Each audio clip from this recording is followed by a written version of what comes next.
Good morning. This is the morning brief for May 27th, with 9 developments to watch across law, politics, markets, technology, and global security. The Justice Department has sued the University of California, alleging an anti-Semitic hostile educational environment at UCLA after the October 7th attacks and the campus clashes that followed. The case matters because it turns a campus safety and civil rights dispute into a federal enforcement fight involving one of the country's largest public university systems. Reuters, the Los Angeles Times, CBS News, and the department's own notice all point to the same central claim. Prosecutors say Jewish students were denied equal access to parts of campus life. UCLA and the UC system now face a legal and reputational test over how they responded to protests, encampments, and complaints. The next watch is the court docket, any settlement talks, and whether the government seeks broader conditions for campus policing and antisemitism enforcement. This is also a test of how aggressively federal civil rights authorities will use funding pressure and litigation against universities accused of tolerating hostile conditions. Administrators will have to answer not only the legal complaint, but also student safety questions from trustees, alumni, faculty, and lawmakers. If the case proceeds, discovery could pull campus communications, protest response decisions, and prior complaints into the public record. A federal court has blocked Alabama's latest congressional map, rejecting a plan that could have helped Republicans hold more seats. The ruling keeps the state's long-running redistricting fight alive after years of litigation over black voter representation and the shape of Alabama's districts. PBS, the Associated Press, CNN, and NBC all frame the decision as another major checkpoint in a Voting Rights Act battle that has already reached the Supreme Court once. Practical stakes are straightforward. District lines determine which communities can elect candidates of their choice, and which party starts the next election cycle with an advantage. Watch for Alabama's next appeal, any emergency request to higher courts, and how quickly election officials must lock the final map. The timing matters because election calendars do not wait for litigation to become tidy. Every additional order can affect candidate recruitment, voter outreach, and party spending. If higher courts step in again, the key question will be whether they preserve the blocked map, demand a different one, or allow temporary lines for the next cycle. In Texas, Ken Paxton has beaten John Cornyn in the Republican Senate primary after receiving Donald Trump's endorsement. That result would mark a major reshaping of Texas Republican politics, because Cornyn has been one of the Senate's longest-serving GOP figures, while Paxton built his profile through state-level legal battles and loyalty to Trump. CNBC, The New York Times, NPR, and CBS News put the endorsement at the center of the race's final stretch. The larger point is not just one primary win.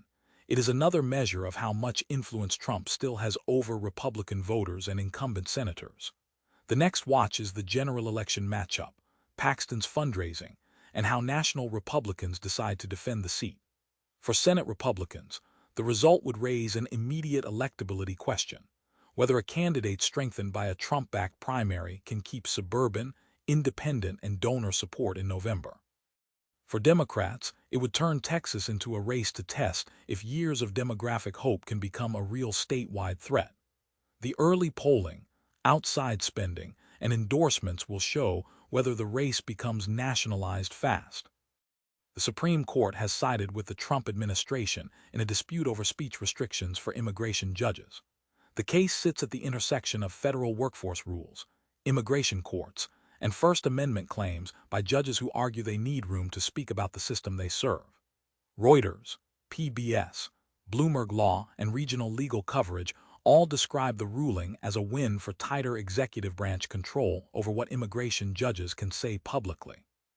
The practical effect could reach beyond one group of judges if agencies read the decision as support for stricter limits on employee speech. Watch for union responses, follow-on personnel rules, and whether similar restrictions are tested in other federal workplaces. Immigration judges occupy an unusual place because they are employees inside the Justice Department, while also making courtroom decisions that affect asylum, detention, and removal. That structure makes speech rules especially sensitive. Critics see them as limits on candor about a strained system, while the government argues it needs discipline and neutrality. The ruling gives agencies more room, but it also guarantees closer scrutiny of how that room is used. Treasury yields moved lower as investors weighed hopes for an Iran peace deal against the shock of recent U.S. strikes. In markets, that combination matters because geopolitical risk can push investors towards safer assets even while diplomacy can pull some fear out of oil and inflation expectations. Reuters, CNBC, BNN Bloomberg, and market commentary all point to the same tension. Traders are trying to price both military escalation and the possibility of a diplomatic off-ramp. Lower yields can ease financial conditions, but the move is fragile if the security picture changes. The next watch is official language from Washington, Tehran, and regional mediators, plus oil prices and demand for longer-dated U.S. bonds. The bond market signal is important because yields influence mortgages, corporate borrowing, bank balance sheets, and equity valuations. A peaceful turn could reduce energy price risk, while renewed strikes could push inflation worries back into the foreground. Investors will be watching whether the yield move is confirmed by currency markets, credit spreads, and futures pricing, or whether it fades as another short-lived geopolitical trade. Micron has reached a $1 trillion market value for the first time after a 19% stock surge.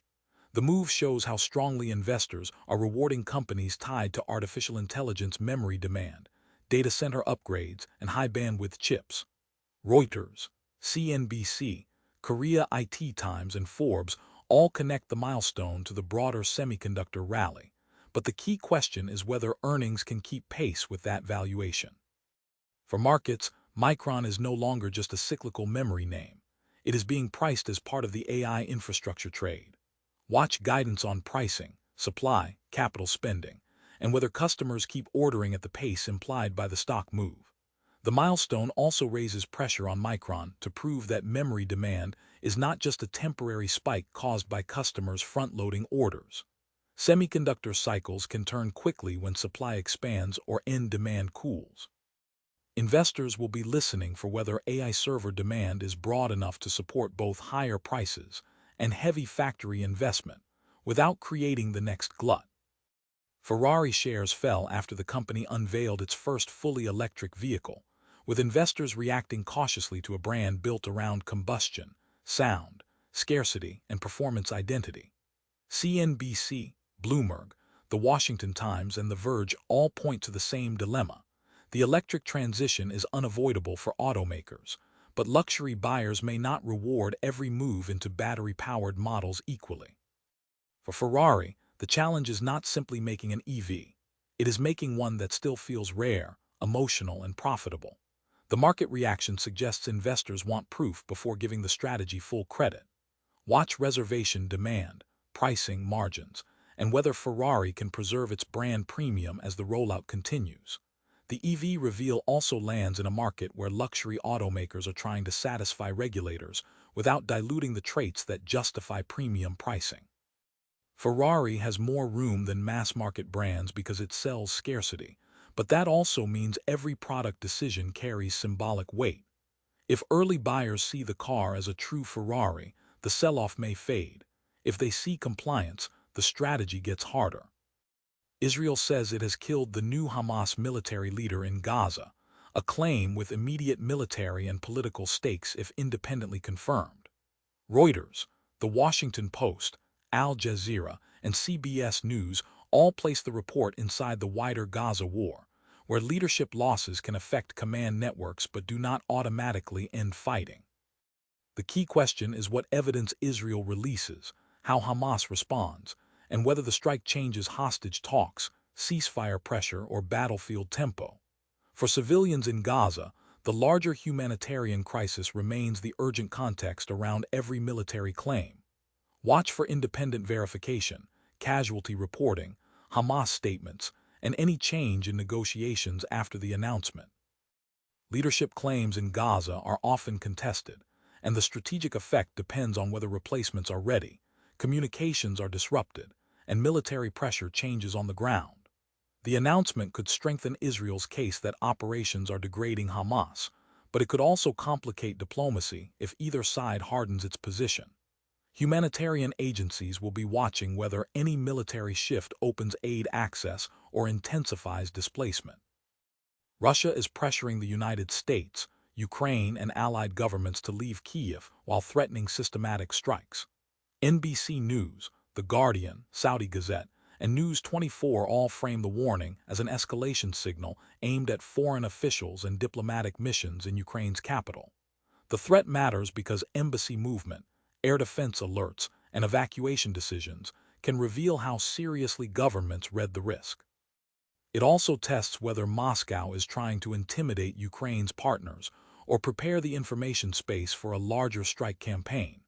The next watch is public guidance from embassies, Ukrainian air defense reports, Russian military statements, and whether allied governments keep personnel in Kyiv despite the warning.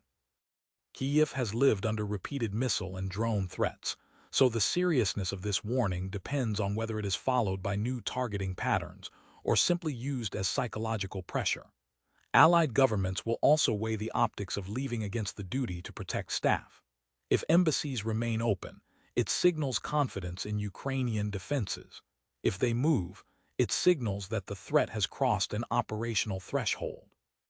Those are the morning's main threads. Through the day, watch court filings, official statements, market reaction, and verified security updates before the next round of headlines hardens into the record.